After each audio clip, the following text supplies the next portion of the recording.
Les titres principaux, la présidente Salor Zodé assiste à la présentation de serment du nouveau président nigérien.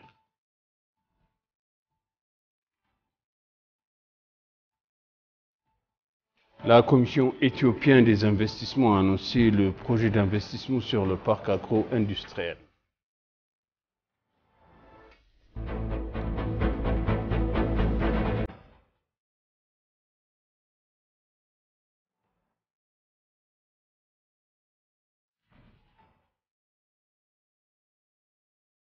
Bienvenue, chers téléspectateurs sur ABC, c'est moi Zalal Amorkan avec le journal. Lors de la 21e réunion ordinaire tenue à la Chambre des représentants du peuple de la Fédération, il a approuvé la proclamation visant à éviter la double imposition et à prévenir la fraude fiscale. Le président du comité permanent de la planification, du budget et des financements de la Chambre des représentants, Dessalé Ouadadji, a présenté un rapport à une proposition de résolution concernant le projet de loi. Les membres du Conseil ont également exprimé leur opinion que le projet de loi est un projet de loi qui peut corriger les erreurs constatées en matière d'évasion fiscale et renforcer les relations entre les deux pays. Selon les informations obtenues auprès de la Chambre des représentants, la Chambre a approuvé à l'unanimité du projet de loi en tant que proclamation 1295-2015.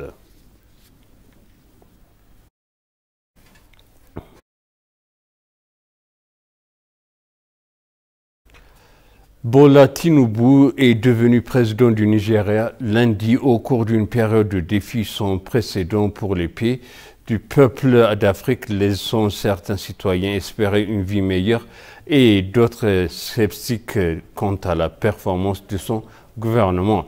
Des milliers de Nigériens et plusieurs chefs de gouvernement, dont la présidente éthiopienne Salor Zodé, ont assisté à la cérémonie d'assermentation du Tinubu, 71 ans, dans la capitale du pays, Abuja.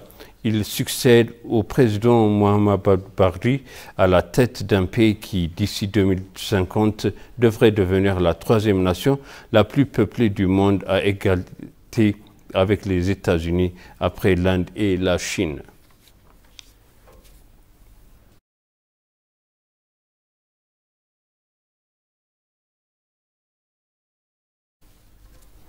Le commissaire de la police fédérale éthiopien, le général Demelash Gebremichael, a déclaré que l'Éthiopie travaillait en coordination avec les pays voisins pour prévenir le terrorisme et le crime transfrontalier.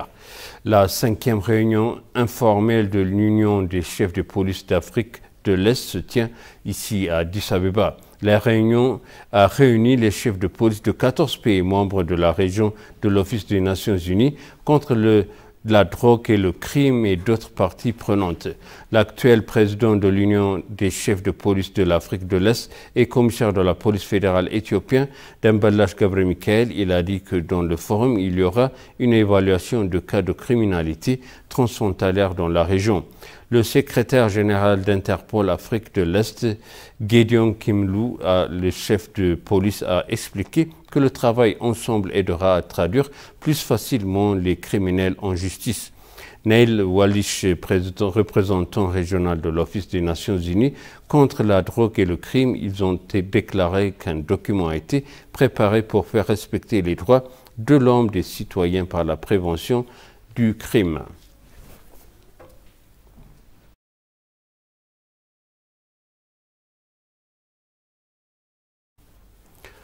MultiChoice Africa Holdings et Ethiopian Broadcasting Corporation ont annoncé avoir signé un nouvel accord de coopération qui leur permettra de travailler ensemble de manière plus intensive.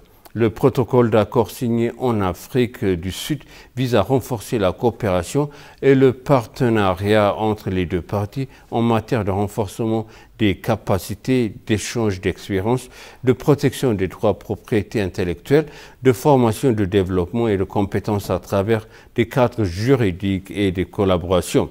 La cérémonie de signature du protocole d'accord est déroulée en présence du directeur général de l'autorité éthiopienne des médias, M. Mohamed Idriss, et comprenait une visite d'installation technique du siège de MultiChoice Africa à Johannesburg et un échange d'expérience. Le protocole d'accord inclut MultiChoice Africa Holding et son partenaire MultiChoice Ethiopia en tant que partenaires locaux, et on pense que MultiChoice Africa Holdings et Ethiopian Broadcasting Corporation continueront à travailler ensemble dans la lutte contre la violation des droits de diffusion. Nous considérons l'Éthiopie comme un marché stratégique pour la croissance de notre entreprise ainsi que pour notre principale initiative sociale et de développement. La présence du directeur général de l'autorité éthiopienne des médias et des autres dirigeants de ABC à cette cérémonie de signature montre comment le secteur privé et public peuvent travailler ensemble au profit de la société.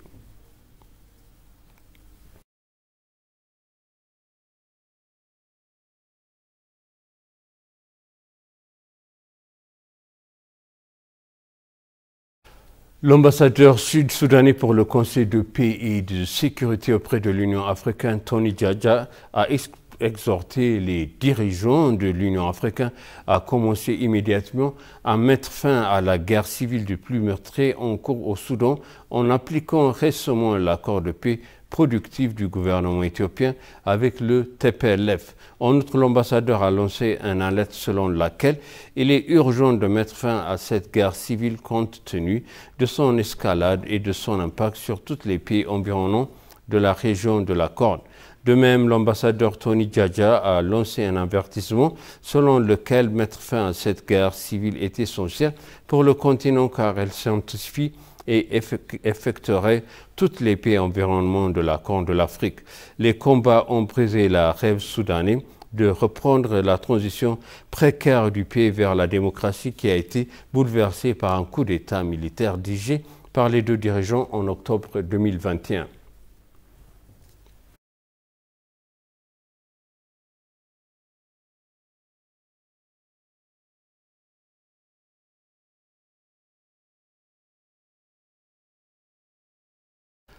Le ministère éthiopien du Travail et de compétences et d'autres parties prenantes continentales ont insisté sur la nécessité d'un plan de stratégie et de politique formé pour la réalisation d'un emploi décent et équitable pour la population jeune en croissance rapide. Cela a été applaudi lors de la réunion de la sensibilisation organisée sur le thème « Accélérer la création d'emplois, l'inclusion numérique et financière dans la mise en œuvre de la FTA au siège de l'UNECA à Addis Abeba hier. Lors de la réunion de la sensibilisation organisée sous le thème « Accélérer la création d'emplois, l'inclusion numérique et financière dans la mise en œuvre de la ZLECAF », le ministre éthiopien de Travail et de compétences Nugust Lahun a réitéré que la croissance démocratique de l'Afrique et de Nugust Lahun a réitéré la porteuse de la fois opportunités et de menaces. Antonio Pedro, secrétaire exécutif de AI à l'UNESA, a pour sa part déclaré que l'Afrique a besoin de stratégies appropriées pour générer des emplois durables en laissant d'une grande partie de la population jeune en croissance rapide. La session a insisté sur la nécessité d'un plan de stratégique et d'une politique réformée pour la réalisation d'un emploi décent et équitable pour la population jeune en croissance rapide.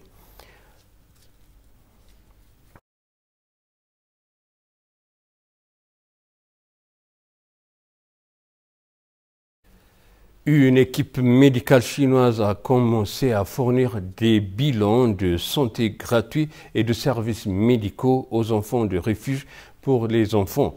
L'équipe médicale fournit du service à 80 enfants du centre.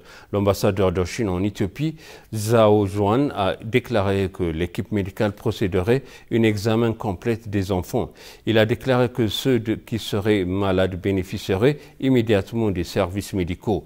Le ministre d'État de la Santé, Dr Dereje Duguma, a déclaré qu'ils ont déclaré que l'hôpital hospitalisé de Peter, qui est situé près d'un centre des enfants de Zauditu Brand, travaille en collaboration avec l'équipe médicale. Le directeur du centre soins des enfants, Zauritou Chechebabran, Kissis Abayo, a déclaré que le soutien volontaire était une réponse aux problèmes médicaux des enfants et aux problèmes du centre.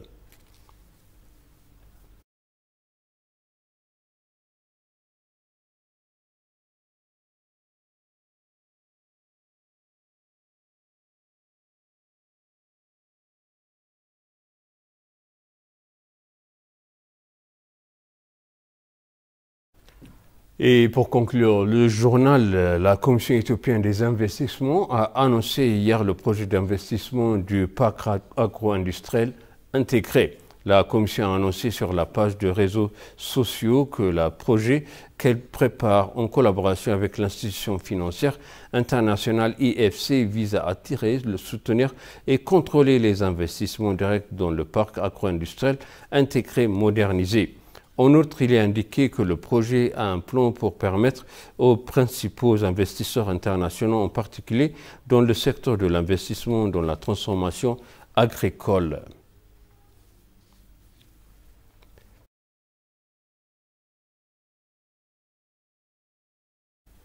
Et maintenant, je rappelle les titres principaux. La présidence Sahle-Work Zewde assiste à la présentation du serment du nouveau président nigérien.